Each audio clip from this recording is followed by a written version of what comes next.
कहते हैं उसने मुझे कहा हुजूर 24वां हज है, हर साल कोई बताता है। मैंने कहा तेरी गलती।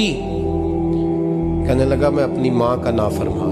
मैंने कहा वाकया क्या हुआ? कहने लगा हजरत अल्लाह ने मुझे दौलत दी, माल दिया, ज़मीनें दी तो मैं अय्याश हो गया। इमाम मालिक बिन दिनार रहमतुल्लाह अलैह फरमाते हैं मुझसे कहने लगा पैसे आए तो मैं अय्याश हो गया।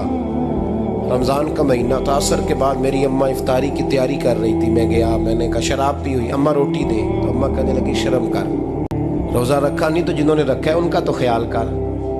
हजरत मालिक बिन दिनार से कहने लगा अम्मा ने जब कहा ना शर्म कर तो मुझे गुस्सा आया, मैंने माँ को थप्पड़ मारा और मेरी माँ जलते हुए तंदूर में गिरी। लोगों ने मुझे पकड़ के अंदर बंद कर दिया कमरे में। सारी रात मैं शोर सुनता रहा पर नशे में धुत रहा। सवेरे आंख खुली तो मेरी बीवी बैग बांध रही थी। मैंने कहा कहाँ जा रही हो? कहने लगी जो माँ का नहीं बना मेरा कैसे बनेगा? वो मैंने कहा मेरी अम्मा का वो तो लोगों ने रात को ही दफन कर दी जनाजा पढ़ के। तड़प के कहने लगा मुझे क्यों नहीं बताया? तो कहते हैं लोग कहने लगे तेरी मरती हुई माँ कह गई थी इसे मेरा मुंह ना देखने देना, मेरे जनाजे के करीब ना आए। हजरत मालिक बिन दिनार फरमाते हैं जब उसने ये बात सुनाई तो मैंने भी उसके मुंह पे थप्पड़ मारा।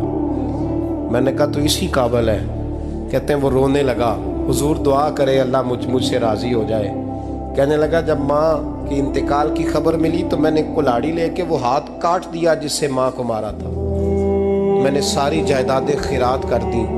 24 साल हो गए, 24 साल सारी रात नमाज पढ़ता हूँ, रोज़ा रखता हूँ, हज करता हूँ, पर हर साल कोई आके कहता है जा दौड़ जा तेरा कोई नहीं कबूल हो।